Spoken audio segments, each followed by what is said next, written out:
Vamos lá, pessoal. Eu dou iniciativa aqui.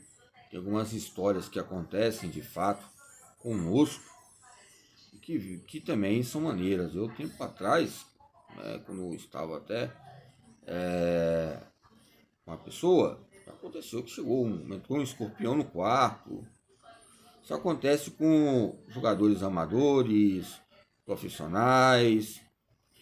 Hoje em dia, os amadores profissionais têm essa mistura, um conversa com o outro, nesse tempo de descanso, nas protonas.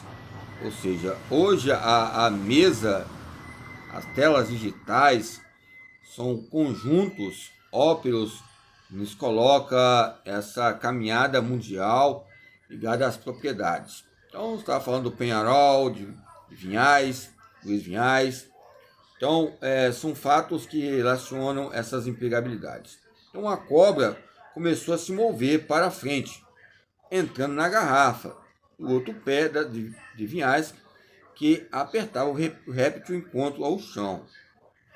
São maneiras de treinamento, né, que nós pedimos. Nós sabemos que o Corpo de Bombeiros, ou até a nós também, em épocas atrás, chegamos a ter essa prática, mas em campo de teoria, que é a maneira de domar a cobra e colocar ela, né, do jeito que tem que fazer, diante de uma madeira, ou a região que venha. Você domar ela e depois coloca ela num recipiente, ok? Então, isso, coloca a garrafa e já tampada. Então, Luiz Vinhais, eu não sei se é aquele filme Crocodilo Dundee, né, que é aquele, mas tem coisas que acontecem, né? Então, o Luiz Vinhais com a rolha, né? Se fosse experimentado, o funcionário do Butantan, Luiz Vinhais,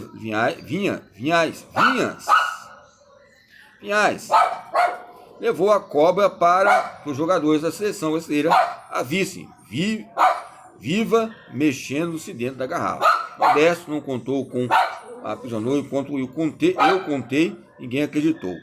Pensaram que estavam brincando, ok? Pensavam que estavam brincando. O time brasileiro 34 saiu da Copa da Itália após o primeiro jogo. Enfrentou a Espanha e perdeu por 3-1. Aí por isso que eu falo aqui a questão que eu coloquei, a descoberta do Brasil.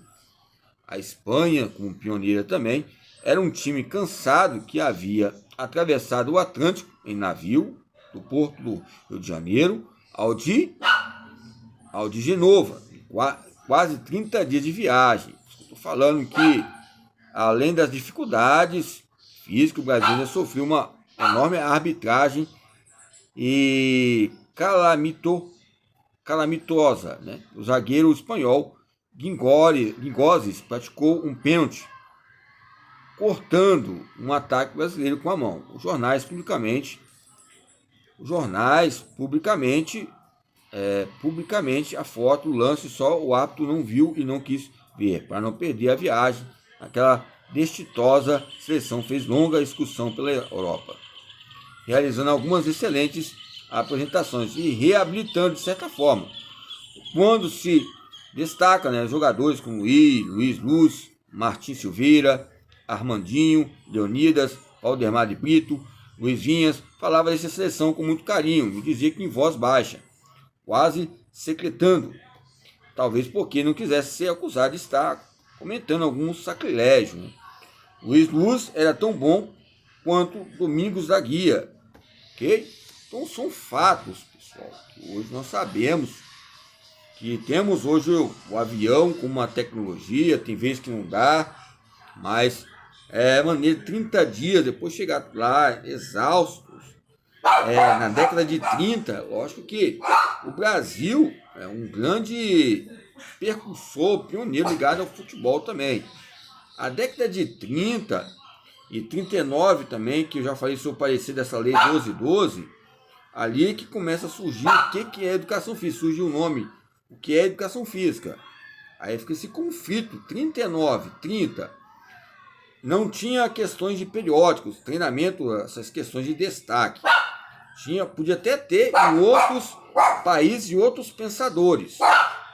Começou a se destacar ligado ao treinamento. Aí começou ao técnico, ao primeiro professor de ginástica, aí tem um professor de academia, um professor de escola.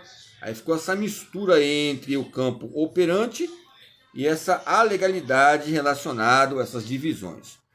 Então, quando também falamos, aproveitamos a falar aqui que, ou seja, entre esse paradoxo entre o presente, o passado e o futuro, nos coloca eletrogramas, campos eletromagnéticos que vêm a externar que tipo de fibra histórica nós somos.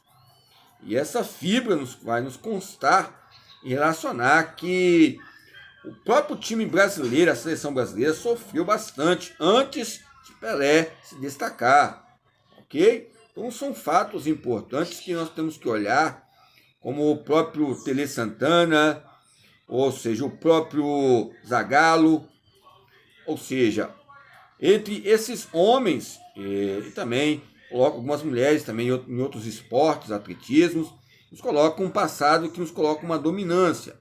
Mas que tipo de dominância é essa? Como eu já falei, na época ainda de Pelé, começaram a colocar, ou seja, uma maneira de apitar o jogo, colocar tipo um lenço com a cor vermelha, depois, ou seja, o amarelo apareceu, foi ouvendo, né?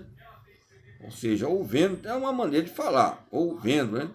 Ouvendo, estou vendo, ouvindo e vendo. Aí dá para associar uma palavra diferente. Então vamos lá. Então, o passado e o presente dos técnicos. Convivi com muitos técnicos do futebol, de alguns até, e fiz amigos. Foi assim com Odino Vieira, Flávio Costa e Zezé Moreira. Com Odino, tomei muito chimarrão. Costume que ele cultivou até morrer no Uruguai, aos 92 anos de idade. Sou convencido de que esses três técnicos, o futebol brasileiro teve muito. Outro que merece o meu preito de admiração é Cláudio Coutinho, tão cedo desaparecido, levado pela fatalidade. Cláudio Coutinho tem um Coutinho também, que também vocês podem pesquisar, ligado ao treinamento esportivo. Coutinho, em algumas traduções ligadas ao treinamento, não só brasileiro. Então, Coutinho, depois eu posso colocar para vocês como pesquisa que eu tenho aqui, não é desde a antiguidade, mas nos coloca uma contiguidade, né, ligado a essas teorias que relacionam a própria motricidade humana.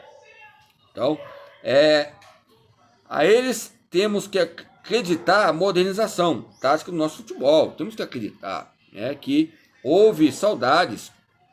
Imagine as questões que ocorreram lá, questão de higiene, foi subhigienismo, CC, 30 dias num próprio navio, ou seja, as questões de concentração, as conversas, quando chegou rapidamente no primeiro jogo, às vezes queriam vir embora, que 30 dias. Aqui coloca 30 dias, ao de Genova, em quase 30 dias de viagem. Não sei se é ida e volta, 30 dias, ou se for 30 dias até chegar lá, 60 dias, isso aí. Então são fatores que vêm a nos colocar questões importantes, são perguntas, ok? Os campos óperos ligados também às Forças Armadas Navais, e nos coloca também alguns que viajam, voltam 15 dias, 30 dias, que vêm a embarcar nessas aventuras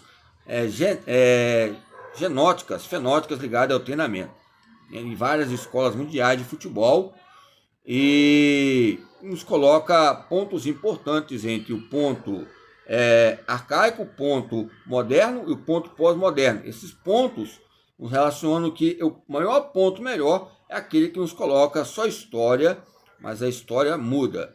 Só alegria, mas a alegria vai nos conformar.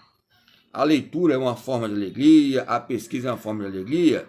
Então, temos que analisar esses pontos importantes que são diâmetros, estatísticas que descem, sobem, ficam ondulatórias com a nossa vida a cada dia.